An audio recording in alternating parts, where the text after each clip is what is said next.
Bonjour à toutes et à tous. Je suis Gaëlle Pinson, la directrice générale du Hub Francia et je suis ravie de vous accueillir aujourd'hui pour ce 6e webinaire de la série Un jour, une start-up que nous organisons avec nos start-up. Donc, pour les participants qui ne nous connaissent pas, le Hub Francia est une association qui a pour mission d'accélérer l'appropriation et l'utilisation de l'IA par ses membres, des grands groupes, des start-up, des PME, ETI. Un jour, une start-up, c'est une initiative que nous avons lancée pour mettre en lumière toutes les solutions IA des start-up du Hub appliquées à des cas d'usage métiers. C'est donc une possibilité au sein de ces webinaires de se familiariser avec des applications très concrètes de l'IA. Donc aujourd'hui, nous avons le plaisir d'accueillir la Deep Tech Dataswati. Dataswati est spécialisée dans l'optimisation des équipements et des processus industriels pour rendre plus performants les industriels face aux enjeux, notamment du changement climatique. Dataswati est un membre actif du Hub Francia, notamment partenaire du PAC-IA, un programme de la région Île-de-France qui aide les PME ETI à faire le premier projet d'IA en 3 mois, avec un cofinancement à hauteur de 50% de la région. Mais sans plus tarder, je vais donc laisser la parole à Aurélien Verleyen, CEO de Dataswati, et à Christophe Ray, son COO. À vous, messieurs. Bonjour, merci pour cette présentation complète. Comme ça, on va pouvoir entrer directement dans le webinaire. Et donc, je vais laisser la main à Christophe au début. Bonjour à tous et puis merci d'être présents. Donc aujourd'hui, on va aborder donc le sujet de la performance industrielle et notamment comment l'IA peut aider à améliorer cette performance industrielle, surtout dans le contexte actuel. Et on vous partagera aussi un certain nombre de retours.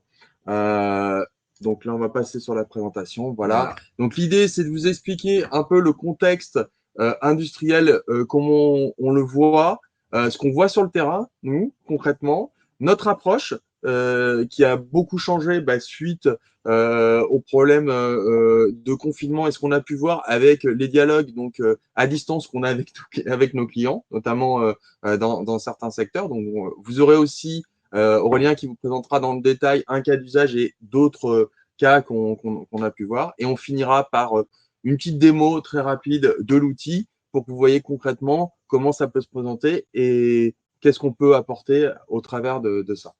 Donc, on va commencer tout d'abord avec la partie contexte. Donc, n'hésitez pas, je redis, à reposer des questions dedans. On fera des pauses pour y répondre directement. Donc, la partie contexte.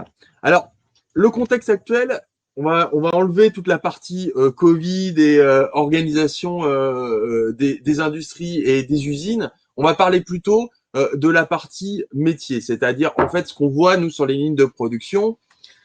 On peut avoir notamment de la robotisation, de l'automatisation et également de l'IoT qui vont être présents sur les lignes, mais pas forcément partout.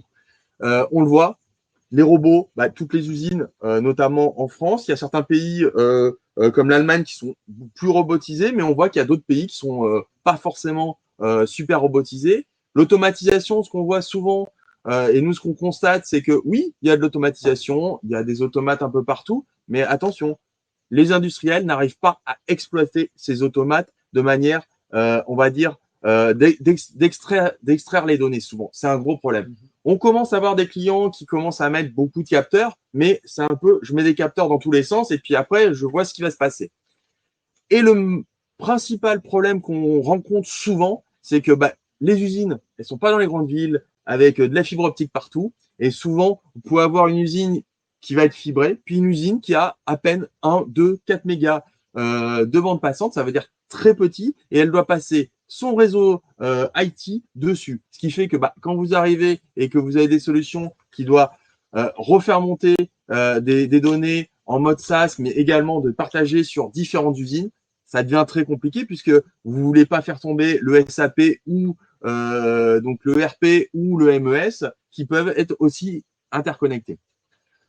Par ailleurs, vous avez l'IA, mais on dit toujours, il y a une expertise humaine. L'IA n'est pas là pour remplacer l'humain, on y reviendra dessus, et cette expertise humaine est très nécessaire, surtout dans certains secteurs. Si vous allez dans l'industrie agroalimentaire, je peux vous assurer qu'il y a des vraies expertises et l'IA n'est pas prêt de les remplacer parce que on reviendra, il y a des conditions qui font que c'est pas aussi simple que ça. Donc voilà le constat, un constat qui va être en gros, tu peux cliquer sur la présentation pour que je puisse voir, qui va être, ok, on a des données qui viennent de partout, mais on a une intelligence artificielle pour quoi faire? C'est quoi le but de l'intelligence artificielle? Qu'est-ce que recherchent nous, les industriels? C'est notre vision. À l'heure actuelle, ils ont commencé une transformation digitale.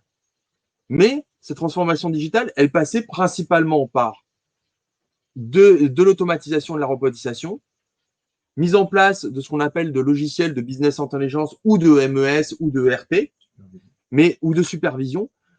Mais à l'heure actuelle, il n'y a rien qui fait le lien et surtout, on a besoin d'accélérer ça. C'est-à-dire, en gros, une technologie qui permet de combiner toutes ces informations pour en extraire et qui va pointer ou regarder. Donc, c'est en ça que l'intelligence artificielle peut accélérer cette transformation. C'est aussi un lien sur des données diversifiées. Notamment, on voit beaucoup de données dans l'ERP, dans les logiciels sur la ligne de production qui sont liées aux produits, mais aucunement liées à la qualité. C'est-à-dire que vous allez avoir la qualité qui est dedans, les produits, donc le comportement du produit tout au long de la chaîne, et il n'y a pas un lien direct. C'est-à-dire que c'est généralement le responsable qualité, le responsable de production qui se le fait via un business intelligence, via un Excel, souvent. C'est Excel et ensuite Power BI et puis vite on arrive à une limite. Voilà, on arrive à une limite parce que dès que vous rajoutez l'IoT, vous allez rajouter beaucoup de données. Beaucoup de données. De la robotisation, ça peut être plein de capteurs dans tous les sens. Et alors là, on change de métier. On n'est plus un métier de responsable de ligne de production, responsable qualité, on a un métier de data engineering et un métier de data scientist. L'autre problème qu'il y a, c'est qu'un data scientist, c'est pas un responsable de ligne de production, donc ils savent pas se parler. Là où l'IA peut aider, c'est à fournir des axes de compréhension. Donc, on insistera dessus, c'est-à-dire que l'IA va aider à valider des intuitions humaines, c'est-à-dire que vous avez une expertise métier qui est depuis des années, l'IA va aider à valider ça et à valider des intuitions ou à aller découvrir des choses qu'on ne pensait pas. On a eu des cas où on avait des opérateurs qui étaient persuadés que c'était la température qui jouait alors que c'était l'humidité. On voit bien que température et humidité, c'est très lié, mais en fait, c'était le facteur dominant, c'était l'humidité. En termes de décision, ça va être soit la température, j'installe une clim, soit, dans l'autre cas, pour l'humidité, je vais installer un système qui va faire baisser ou augmenter l'humidité. Voilà. Maintenant, on a des données. On a beaucoup de données. Beaucoup de données. Et ça, tous les clients nous disent, on a beaucoup de données. Puis on arrive, on fait, alors elles ne sont pas prêtes pour l'IA. Souvent, elles ne sont pas prêtes. C'est-à-dire que j'ai eu beaucoup de personnes qui m'ont dit, j'ai des capteurs, c'est horodaté, c'est super, c'est génial. Puis là, on dit, mais est-ce que vous les avez rattachés à un batch ou un lot? Voilà, un lot. Et là, tout de suite, le blanc.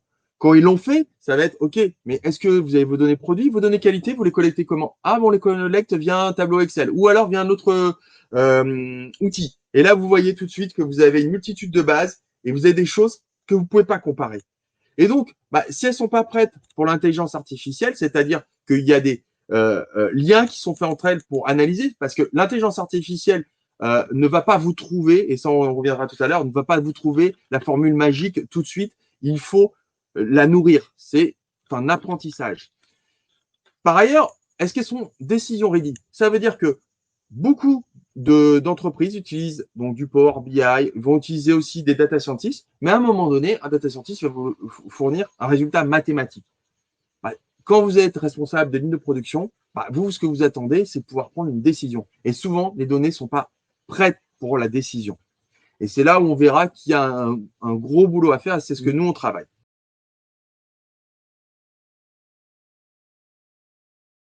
Un point important, on peut réussir à faire de l'IA avec une faible quantité de données à condition qu'il y ait du signal. Si vous avez du signal, on peut le faire. Mais donc, en fait, j'essaye de supprimer les extrêmes. Beaucoup de gens vont vous dire il faut des téras ou des pétaflops de données. Oui, très bien. mais je peux vous faire des pétaflops de données avec 0 signal, donc 0 information. Je vais vous mettre que des 1 et là, je vais remplir vite, il n'y aura rien. Et de l'autre côté, je peux avoir peu de données et peu de signal. Donc, en fait, il faut, et c'est ce que vous disiez Christophe tout à l'heure, il faut vérifier qu'il y a du signal en entrée. Pour information, le cas brique, c'est 100 mégas de données. On nous l'a envoyé même pas par clé USB. Je crois que ça a été fait via un transfert assez particulier, mais voilà, ça a été simple quoi, à faire. Donc avec 100 mégas de données, on fait 4% de gain parce qu'il y a beaucoup de signal en fait, dans l'intensité moteur notamment.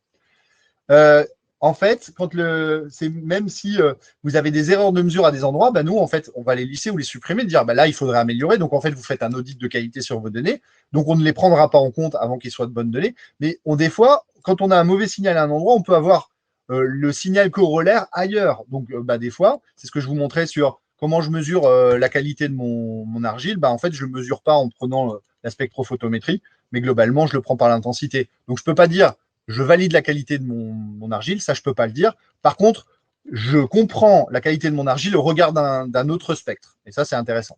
Donc, des fois, la donnée de mauvaise qualité, on vous le dit, on vous le ressent, on vous dit ce capteur-là, on ne peut pas le surveiller, améliorer. Mais par contre, on peut prendre le signal ailleurs. C'est bon pour tout type de ligne de production. J'ai essayé de le montrer, mais petite comme grande, oui, vous pouvez être un grand acteur. Et là, vous avez effectivement tout numérisé, donc ça va plus vite. Mais là, on travaille nous aussi avec des startups. Je vous le montrais avec Algorapolis.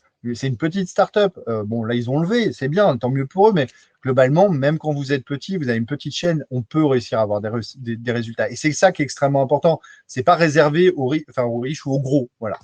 L'apprentissage, il est progressif. On a tout de suite, rapidement, en quelques semaines, des retours. Donc, c'est ça qui est important. Vous n'allez pas faire la prise en main complète de la chaîne de production en 2 jours, mais vous allez avoir des résultats progressifs. Et c'est d'autant plus important que n'oubliez pas que vous avez des êtres humains en face de vous qui sont dans la production et qui ont un savoir-faire qui sera capté en partie par l'IA, mais jamais complètement. Ces personnes-là, si on commence à leur dire, mais demain, l'IA va tout piloter, c'est mort, ils ne vont plus rien partager. Donc ça aussi, ça a un effet, c'est d'y aller progressivement et de leur apporter de la valeur. La valeur, c'est la meilleure façon de faire. Facile à adapter à nos nombreuses listes de production, c'est ce que je vous ai expliqué. Une fois que vous avez appris sur une, en fait, vous scalez facilement sur les autres. Et le projet court, oui, parce que souvent, on rentre dans des tunnels, le projet compliqué. L'IA, c'est jamais réputé comme simple, effectivement, parce que, bon, de toute façon, on vous vend du temps homme, donc forcément, il faut que ça soit long. C'est une petite boutade, mais des fois, c'est pas complètement faux. Là, en fait, on peut faire aussi des projets courts avec des premiers résultats courts. C'est ce que je dis en 2 semaines à 3 mois. Prendre en main, nous, en 3 mois, prendre en main une chaîne de production en entier, assez longue. Bah oui, parce que de toute façon, plus longtemps, si on n'a pas trouvé de signal, nous, au bout de 2-3 semaines, c'est qu'il y a un problème. En fait. Bien, écoutez, un très très grand merci à vous. Cette présentation était très détaillée, opérationnelle. On était vraiment en situation. Je vous remercie beaucoup. Des éléments donc de synthèse un peu de votre webinaire seront mis à disposition des participants ultérieurement. Et donc, encore un grand merci à tous. On a eu une toute petite interruption technique liée à l'outil digital. J'en suis absolument désolée. J'espère que ça n'a pas empêché d'avoir quand même toute la richesse de votre présentation. Merci à tous. Merci. Merci beaucoup.